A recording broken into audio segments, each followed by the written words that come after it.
This episode of the New Medical Nomads podcast is brought to you by Nomadicare. Now, personally, I love Nomadicare. I've used Nomadicare, and I recommend the company to all new travelers. What Nomadicare does is it takes the fear out of getting set up with a bad recruiter, which is the biggest fear that you have jumping into this journey.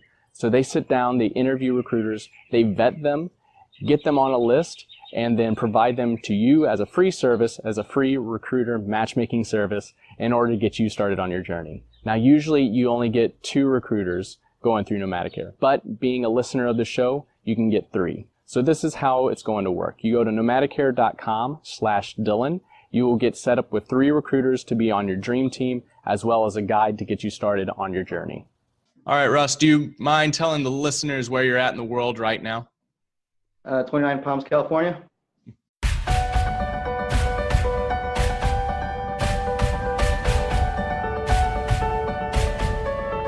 Hello, everyone. Welcome to another episode of the New Medical Nomads podcast. Today, I am with Russ Sadang, and we are talking photography and travel and capturing pictures and moments and bringing them back to your loved ones. So I'm really excited for today.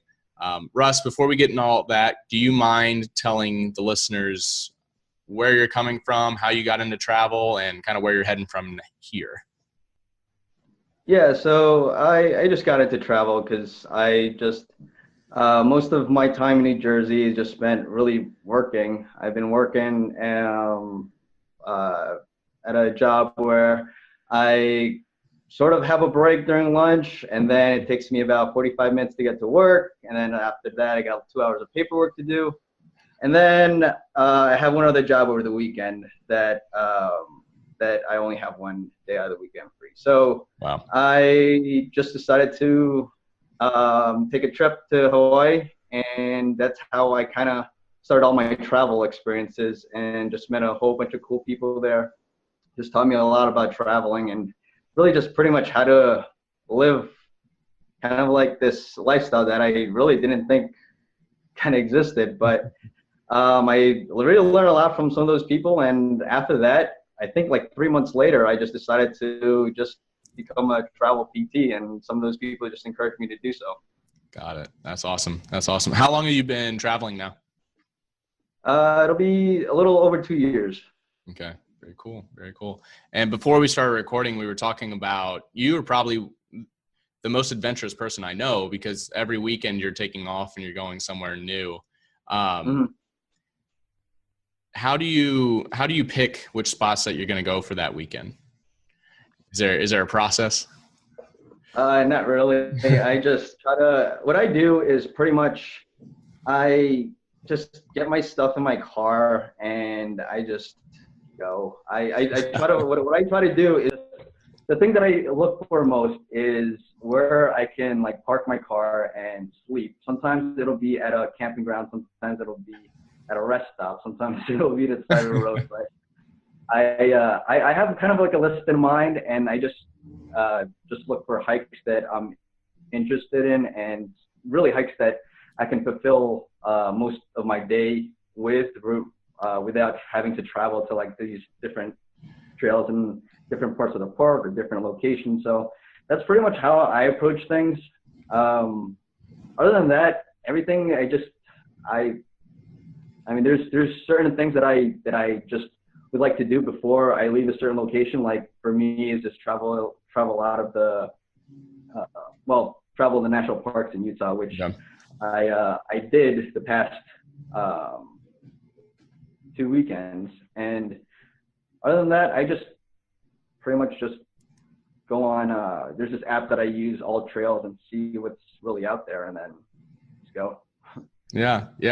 And you, so we got to meet at a traveler meetup here in Palm Springs, and my connection to you was through Tori and Devin, who were also on the show. And Devin was getting into photography, and it sounds like you guys had connected, and you ended up going over and like crashing on their floor or something for a weekend. Yeah. He already had people over that weekend, but I was telling him, this is like, I think I'm going to go to Sedona this weekend. And he was, he offered his place to me, and, he said he didn't have room, but, if I slept on the floor, that would have been fine with me. And, there's, you know, you know, if I were to travel and get to know more people and get to meet new people, then I'm all about it. Because like a lot of the travels that I do are by myself, and I mean, it's just the kind of like the nature of the job. You just don't know a lot of people, and then whatever friendships you can make along the road, you know, you try to keep them as best you can. And then whenever there's times that, you know, one person is kind of like in the same area, you know, you just kind of give them a call, or let somebody else know that you know somebody that's in the area, like kind of how I met you. Yeah. And then, you know, that's, you know, we just meet up. And when Devin actually, what do you call it? Like kind of linked my name in one of the Instagram posts on one of your posts, I was like, well, I don't know this guy, so, but I realized that you actually did this kind of interview with them, so I was just like, hey, the traveler, and we'll set some meetup, and that's what happened. Yeah, and we had a small little group, about 4, and just kind of chilled and traded stories. It was pretty quaint, pretty nice. My question to you, because I go to people's houses and I'll sleep on their floors or I'll sleep on their couches. At what point do you get to an age or level of professionalism where it's no longer acceptable to sleep on someone's couch? Well, I mean, it all depends on really the person. I mean, what I try to do is just I try to make good use of my time. And a lot of the times, if you get like I can probably get a hotel, and hotels I'm not hotels, like, you know, like, so you can get hotels for like $40. Yeah. But the thing is that, you know, when you get a hotel, then you're going to have to drive to that hotel, and then you're going to have to drive to the location that you want to get to. And, you know, sleeping on somebody's floor or sleeping on somebody's couch, you know, and if that's convenient, I'll do it. And, you know, sometimes you just don't have a lot of time. Well, most of the time you don't have a lot of time. So I just kind of just do whatever's most convenient. And then, like, a lot of the times I do get up really early in the morning just because, you know, you know, now we have daylight savings, but before we had a limited amount of daylight. So I would just get up really early, and it's really pretty much convenience. You know, whether I'm sleeping on a floor or sleeping in a hotel, it's really whatever is most convenient. And Got it. Got it. Yeah, mine tends to be lack of planning. So I'm a notorious last minute planner. And best example of this is we were getting ready for the big PT conference, CSM. And I had thought I had like a little bit of a verbal commitment for another place to stay. Turns out that fell through. Reached out to another group. They didn't have anywhere. Reached out to another group. They had already filled up. And I was like, well, shoot, my plane leaves here in like an hour. Where am I going to stay once I get to New Orleans? And so I posted on a Facebook group, and luckily somebody reached out and was like, hey, you can crash here. And so luckily they had a bed and I didn't have to sleep on the kitchen floor.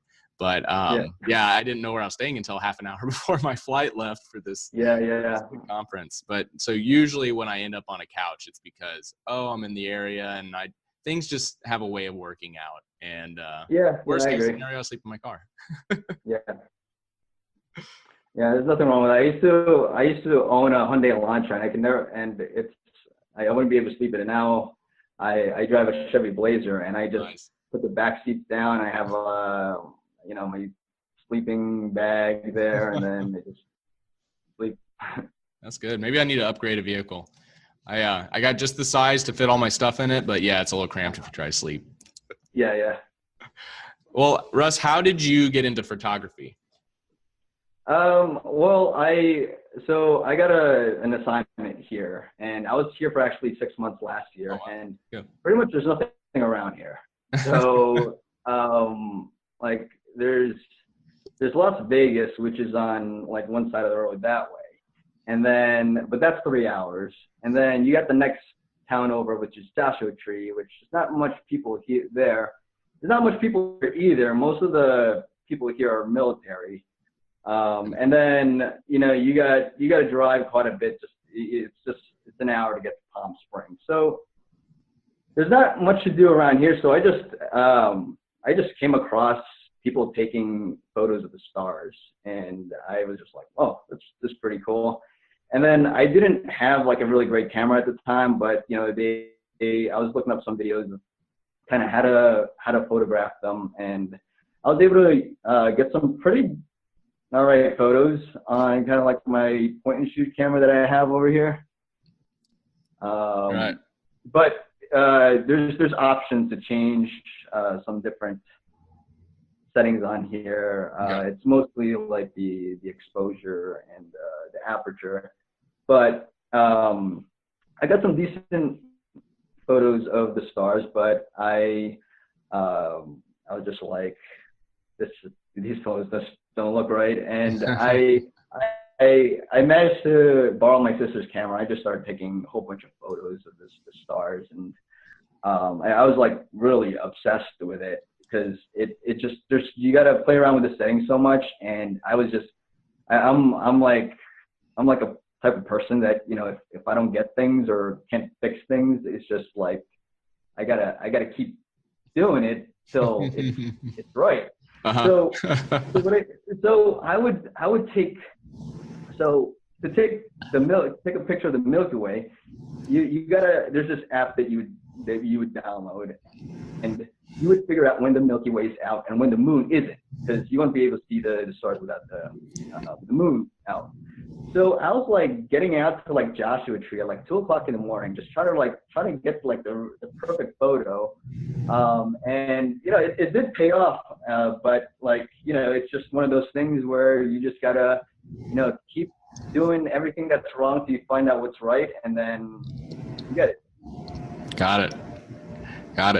And I have to say, your Instagram has some gorgeous pictures. Like, I was going through it and I was like, holy cow. And I think what attracts me so much to photography, and I was talking to my friend Nicole here recently, who is an aspiring traveler, and I'm trying to get her to make the jump.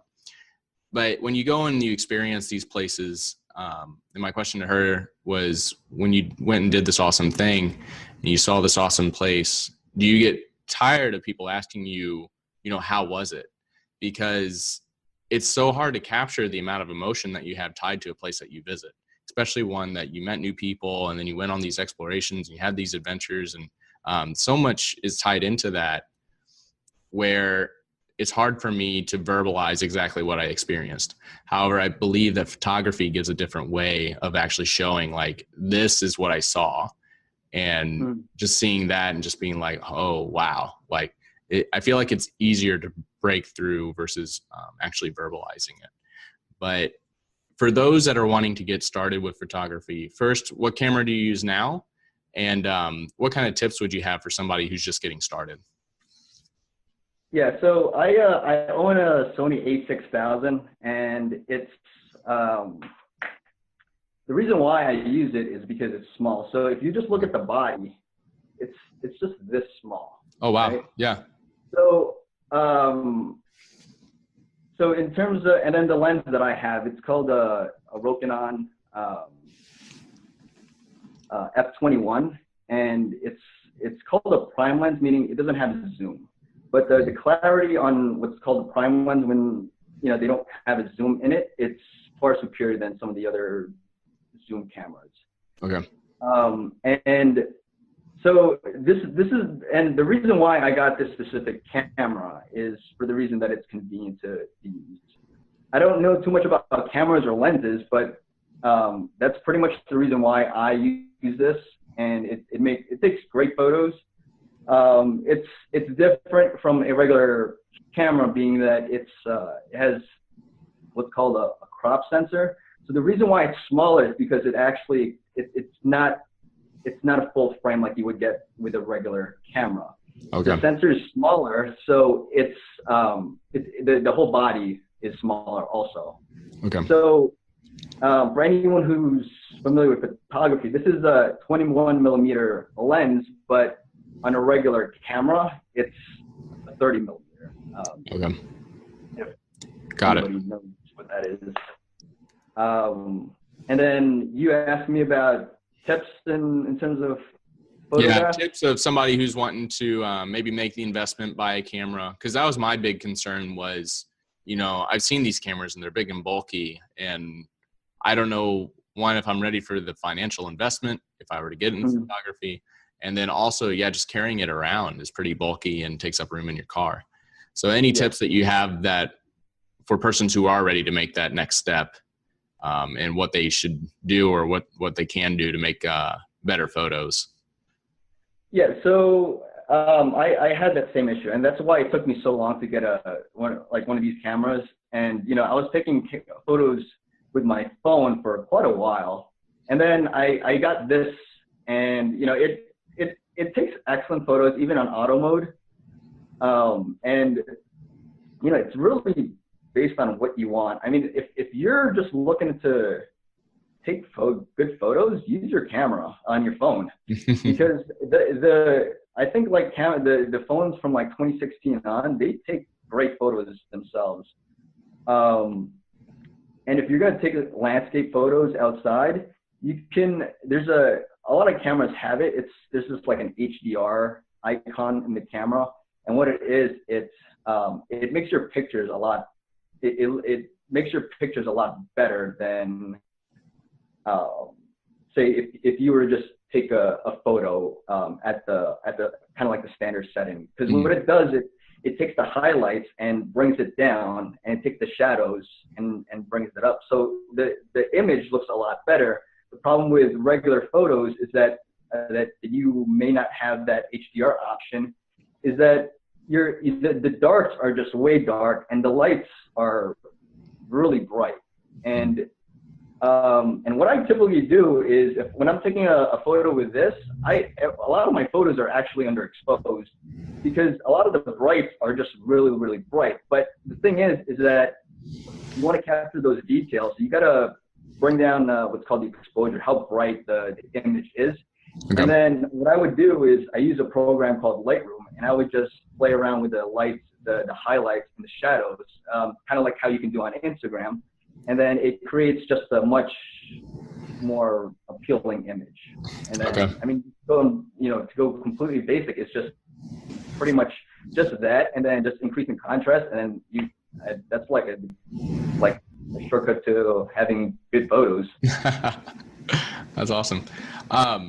So you started out with just your camera phone.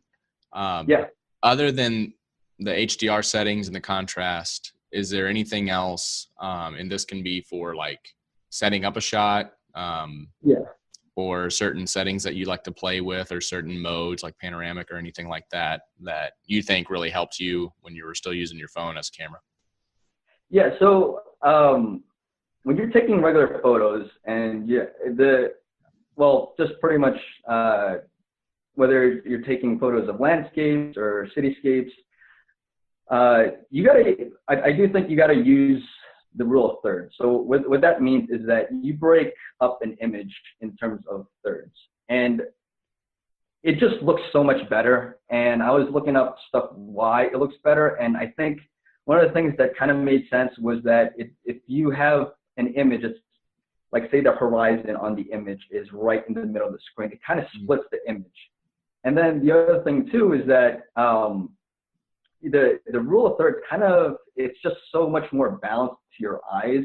If you look at image that use that rule, it's just so much more pleasing to see.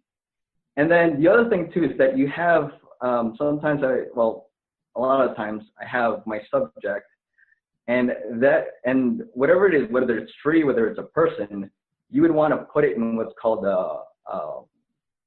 the PowerPoint. So it's pretty much, when you're thinking about the rule of thirds, it's pretty much where the cross between the two lines are on the image.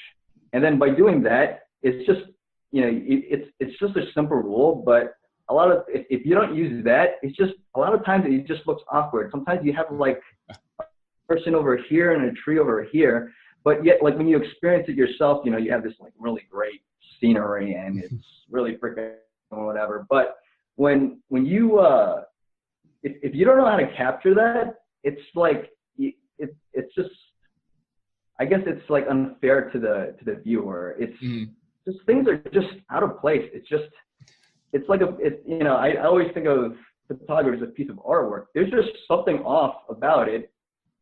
And what's off about it is that you're not using the rule of thirds. And sometimes that's the thing that a lot of people just have trouble with. Got it. I think there is a setting, or at least on Instagram, when you're setting up the photo, it does break it down. I knew about the rule of thirds for verticals. So for those watching on YouTube, if you're looking at my screen, it'd be like a line here, and it basically split the screen into 3 parts. I wasn't aware that there was also a horizontal component to that as well, but now that makes sense. Yeah.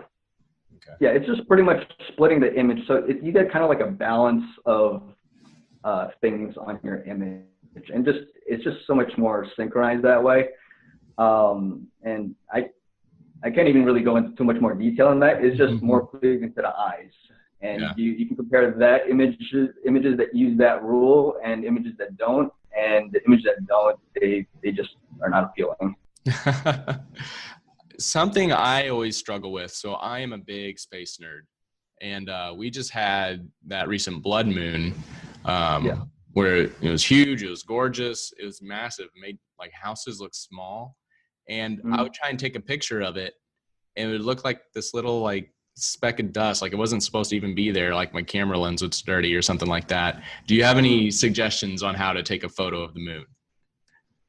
Yeah, so I did take photos of the moon, but you got to have a high zoom. So I use this. So this little camera here actually has a 30 times zoom on it. Oh, wow. Okay.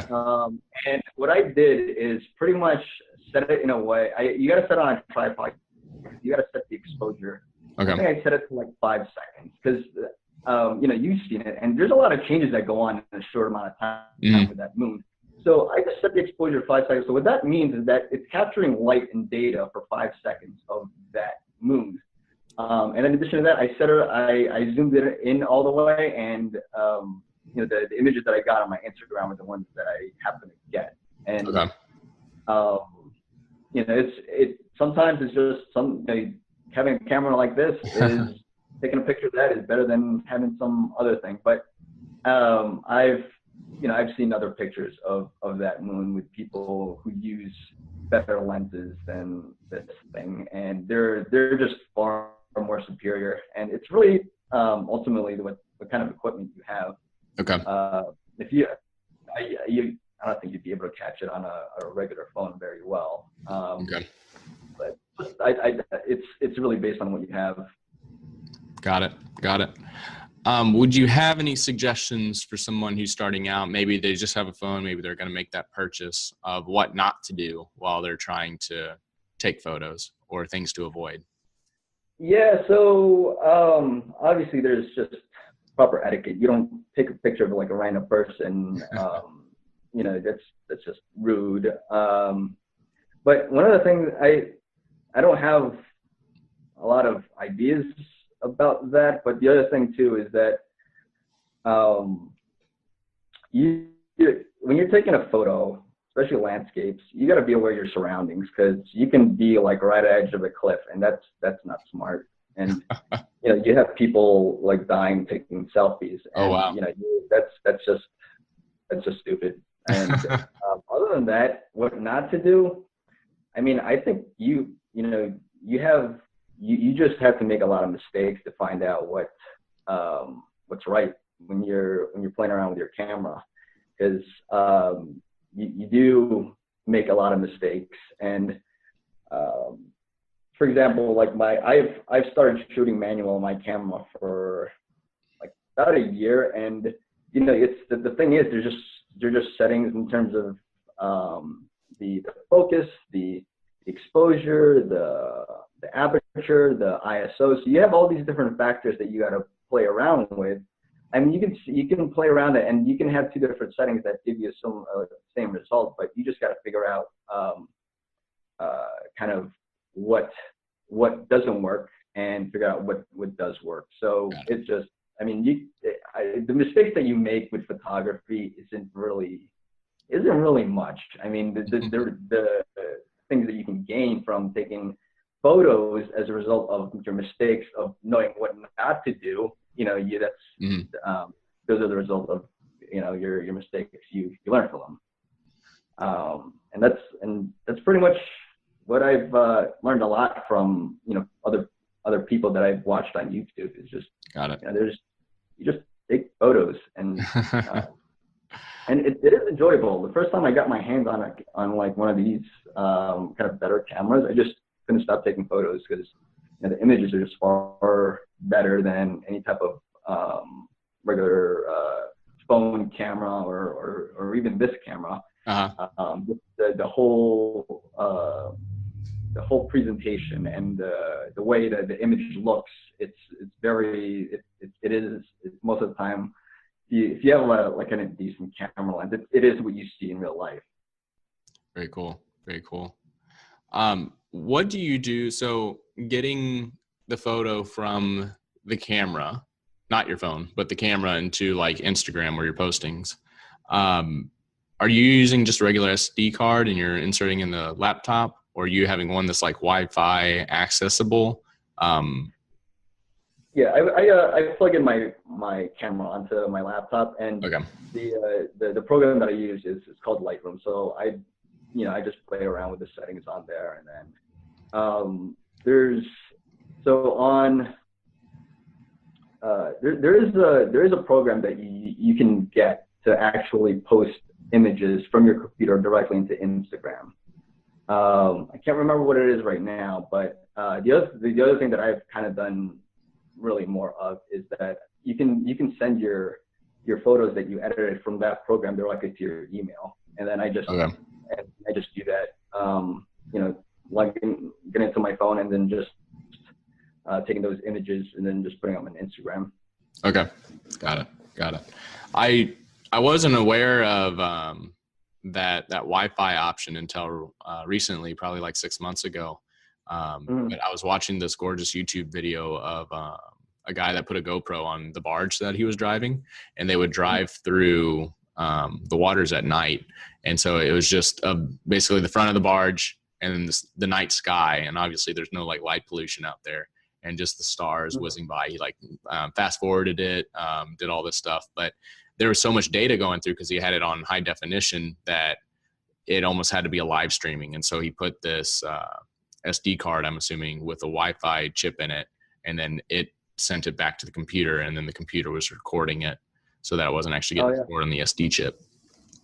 Yeah, I never used that. So the option that the camera, I think most newer cameras have is just really just sending photos directly onto either your actual phone or the computer. Got it. And for Sony, it's called Play Memories, and you pretty much log on your phone or the computer, and then you can look at what you have on your camera. And but with that, the images are usually a little bit lower quality. Got it. But that's pretty much the technology that kind of most of the cameras have nowadays. But the camera that you're describing, I think that's kind of a higher tech. Might be. That's pretty cool. Yeah. It was really cool video.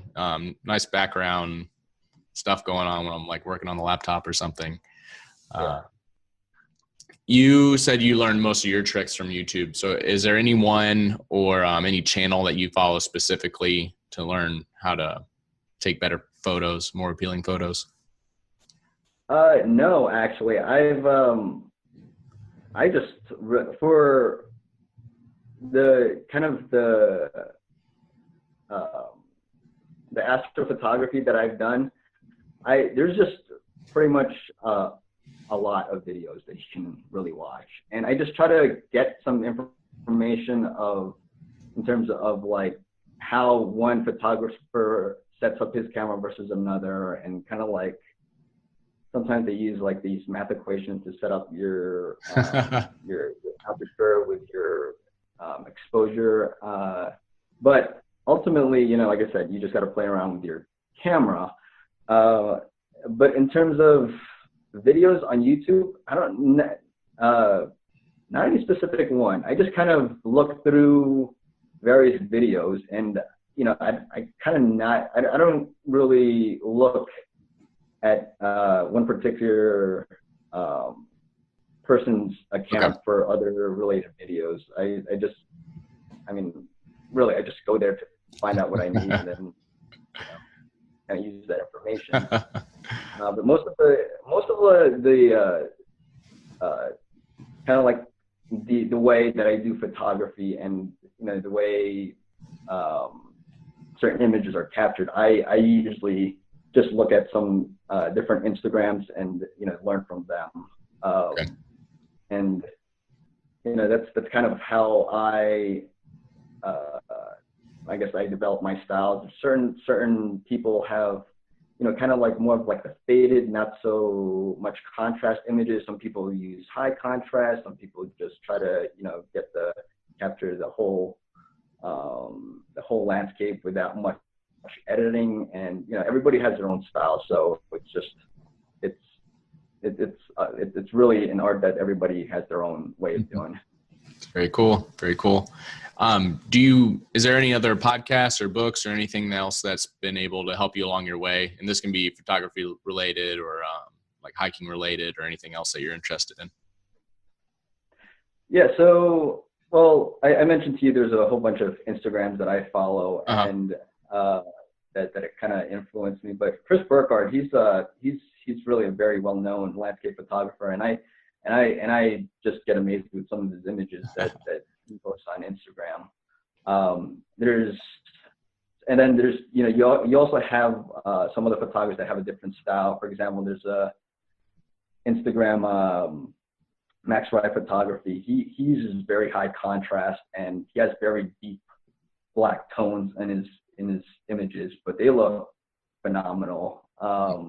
And there's another guy, Leonard Pagel. He does a lot of landscapes like in kind of like a cold winter environment, and he doesn't use a lot of contrast. He uses a lot of kind of like faded greens and he uses vignette to kind of draw the viewer towards like more of like the center of the image or what he's trying to portray. And there's another Instagram that I actually really like, and it's a little bit different. It is different, but it's called Rustic Bones, and what she uses is just kind of like fall tone kind of colors and not so much contrast, but the images, they're not all landscape, but they're just really cool images that I just like. And cool. Those are pretty much the ones that I follow the most, and get my ideas on how to capture a certain landscape.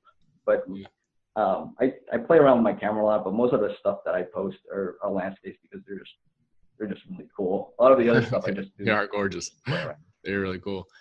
Yeah, you were talking about kind of the art that comes along with it, and this isn't really art, but it was something funny that I stumbled across. And I don't know if he has an Instagram or what the guy's name was. I think it was a blog, but it was like anti-traveling, where he went to all these like gorgeous locations, and then he just took a picture of him like frowning real hard, and then had like some witty hashtag or some witty like comment down at the bottom. It's like, went to Pebble Beach, got a rock in my shoe or something like that.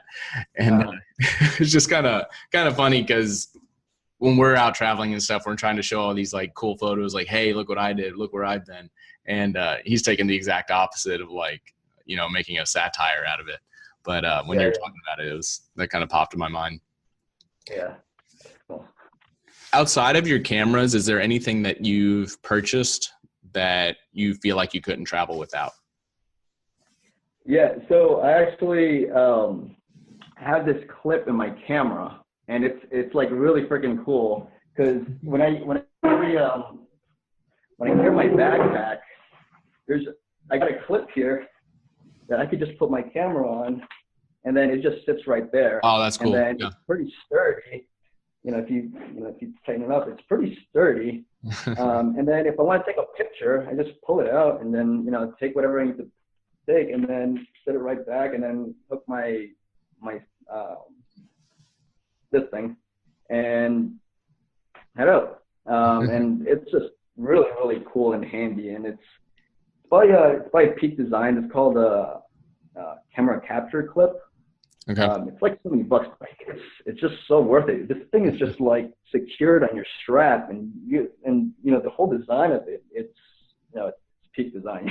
It's high quality stuff, and I absolutely love it. And people ask me all the time, like, would you get that? Because the problem is that when you're out hiking, you don't want to be carrying out a camera. That's just right. Because I've done it. It's just really bulky and awkward, and the thing is that sometimes there's just a really great scenery that you want to capture, but sometimes you just don't want to feel like taking out a camera out of the bag, and this is just makes things so much convenient. And I've been using it for like a year now. It's just so awesome. That's pretty cool. I did buy, so this was for TravCon. This is for the Travelers Conference. I bought like this, kind of looked like an X-Men suit, where it just came across and it like wrapped around, and it was a similar to that, not nearly as secure, because I put it on my chest, and as I was walking, like when you rewatch the videos, you can see me like take steps and go side to side, but it allowed me to put my phone on my chest and almost wear it kind of like one of those live action shots where you can kind of like see where they're turning, see where they're looking at. And that was kind of a neat little project. I haven't got to play with it for a while, but I need to figure out how to make it a little more sturdy. Yeah, that's pretty cool. And that sounds like a lot of what people use for GoPros, right? Yeah. They'll either do that on their chest, or I've seen it more on the helmet, so you can actually see what they're looking at. But I guess it's something within the GoPro itself, because you see like these guys like mountain biking down these like rough trails, and I'm just walking, and it's like making me seasick watching this video. And it must be something that kind of like stabilizes it while they're doing these like high action or high level activities going down this hill, because it's pretty like stable and you get to see everything. It's not just a big jumbled mess. Yeah, the cameras have a image stabilizing feature on them. Okay. So that's how they're able to get some smoother shots with whenever they're going out skiing or doing anything. Got it. Like a high action sport type of activity. Got it. Very cool. Kind of just going down the list. Is there anything that you wish you knew now that you would have known? Is there anything that you wish you would have known when you began traveling that you know now? So one of the things that this is just like physical therapy travel, and what I didn't realize is that the pay that you get throughout your contract, it varies depending on, obviously with housing and some of the stuff that the company supplies you with, whether it's a car, house, or whatever it is. But what I didn't realize is that, so sometimes they reimburse you for, getting your license, traveling to your next assignment. But what I didn't realize is that it affects your pay kind of in the next assignment. Yeah. And I didn't realize this until I got a new recruiter and I was traveling up to Washington, because my old recruiter would say, just keep your receipts and then we'll reimburse you for the money that you used during your travels. And I had all my receipts, and I was talking to my new recruiter, and he was just telling me, well, they don't always do it that way. Sometimes you can ask the money up front, or you can kind of get the money throughout the length of your contract. And if I knew that, I wouldn't have spent extra money, like maybe getting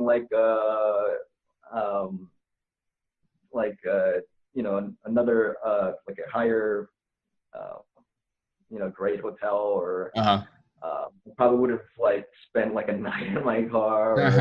Got it. I didn't realize that they did that. So and then at the end of my travels, I thought I'd be reimbursed for my gas, for my hotel, for my meals, and then when I realized I wasn't, I'm like, yeah, man, I did not know this. But that's one of the things that I've learned. And I mean, you learn as you go. And the other thing that I've learned is just to be prepared. And I don't, sometimes, I meet travelers, they're like, oh, they're all adventurous and, no plan and doing whatever.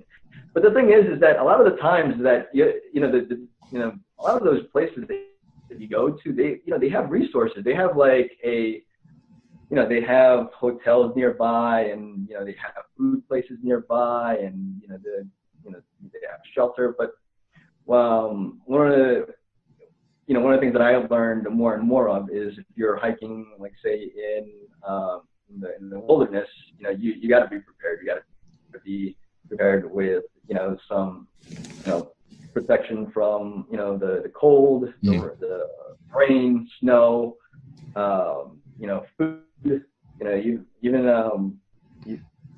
against animals. And, those are some of the things that you learn with time, but it's just I have such a better idea of safety, because like the first thing that I always think of is like sometimes when the first thing that people do, like that don't know a lot about, like bears, for example, they go towards the bear and start taking pictures of it, which is like really, really, really dumb. But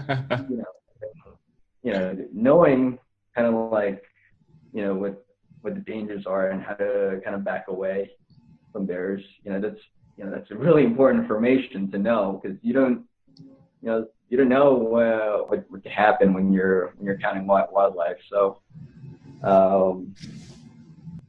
and it's just, fortunately, I didn't run into too much trouble during my travels. So I guess I'm lucky.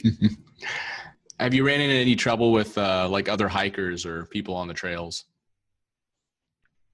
I actually do a lot of trails where they're not, they're pretty much when you're hiking, a lot of people are very friendly.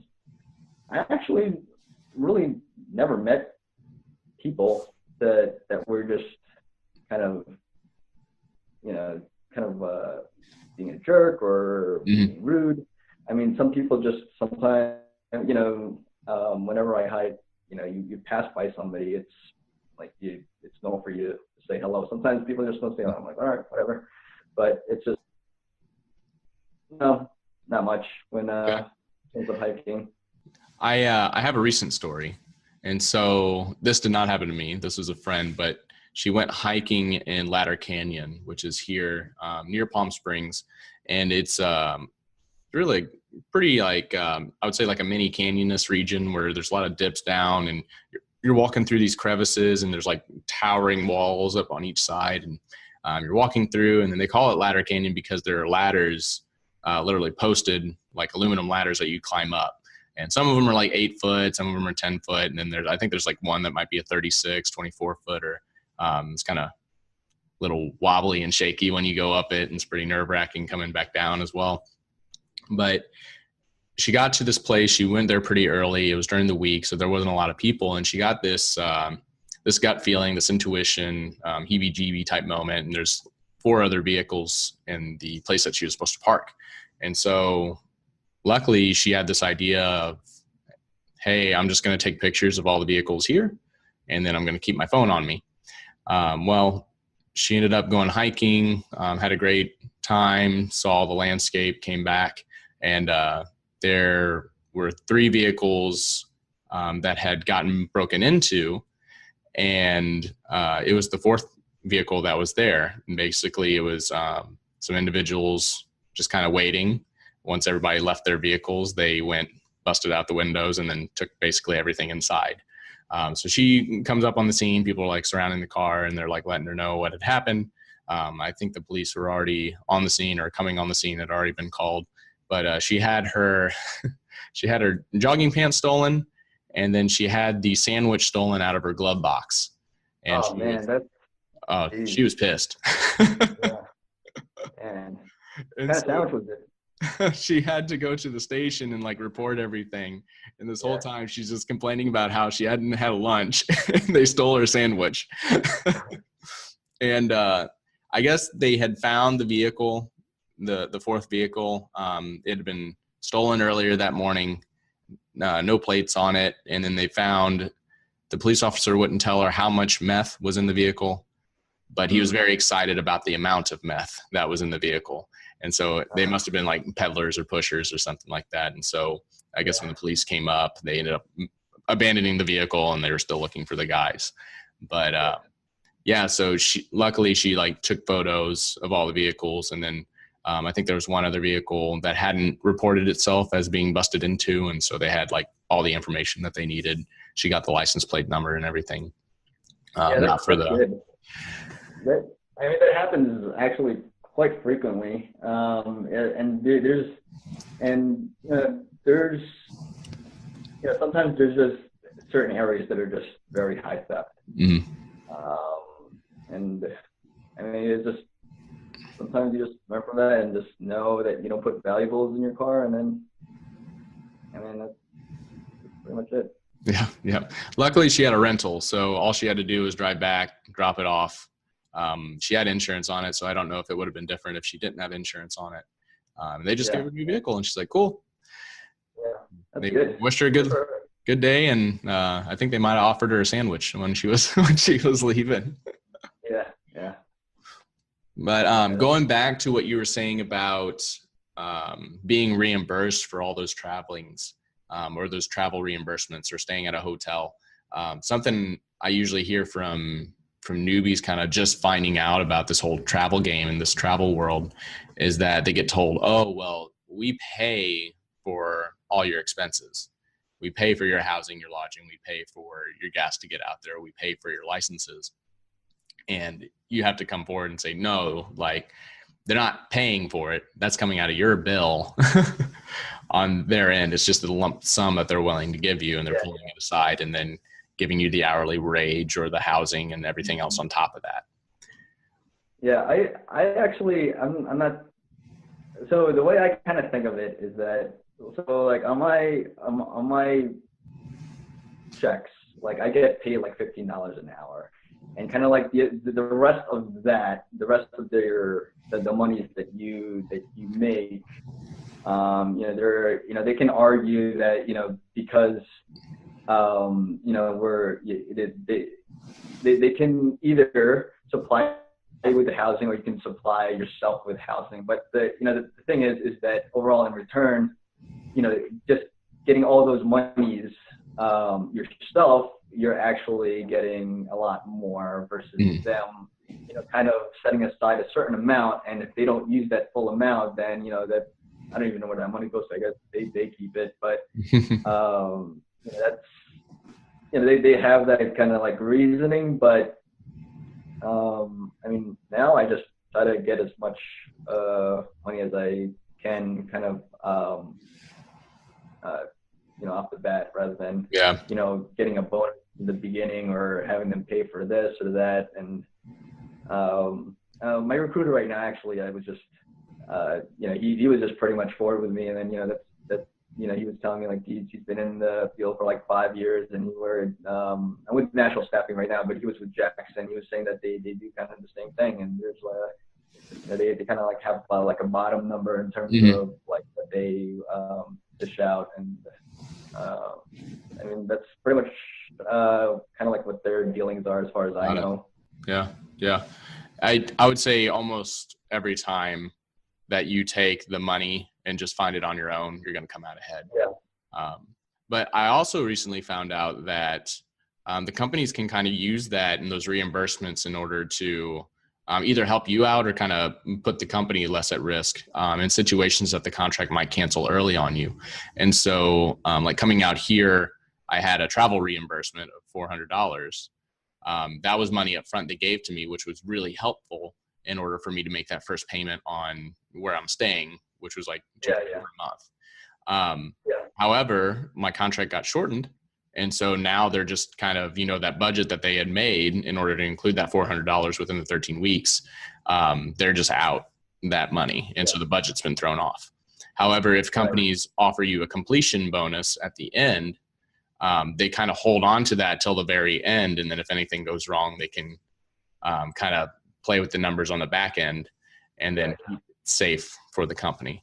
And so that was something that I thought was really valuable, just knowing that as a traveler, that if a company is giving money up front, they're taking a risk. And then if they're holding it towards the back, or if they're not, giving you a reimbursement, they're just doing the housing, the hourly, and the per diems, then, they have a low risk as a company for what they're doing. Yeah. Well, Russ, I really appreciate you coming on the show so much and talking about photography and something I'm sure thanks for having me. Listeners are interested in. If any of the listeners have any questions for you, I'll be sure to add you to the New Medical Nomads group. But if they want to contact you directly, where can they best do that? You can contact me email.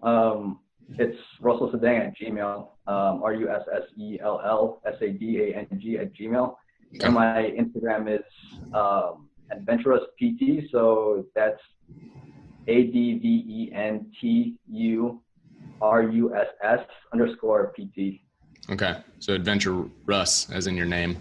And then what were the two cameras that you use again? So this one is a Sony A6000. Okay. And then the lens that I have is a Rokinon F21. And the other camera that I have is just a Sony. It's a Sony CyberShot. Okay. Very cool. Very cool. Well, thanks again so much. And for the listeners, if you're wanting to catch the next episode, I officially launched them on the Facebook page, the New Medical Nomads podcast. You can also join the group for any questions that you have. And then if you want early access to the show, you can join on YouTube or Stitcher or iTunes, however you prefer to digest this information. And as always, thank you for the comments, the shares, and the likes. It really helps us get our information out to the people that we're trying to reach. And thanks again, Russ. It's super, super appreciative for you coming on. And for the listeners and everybody, have safe travels. Thanks, man. Have a good night.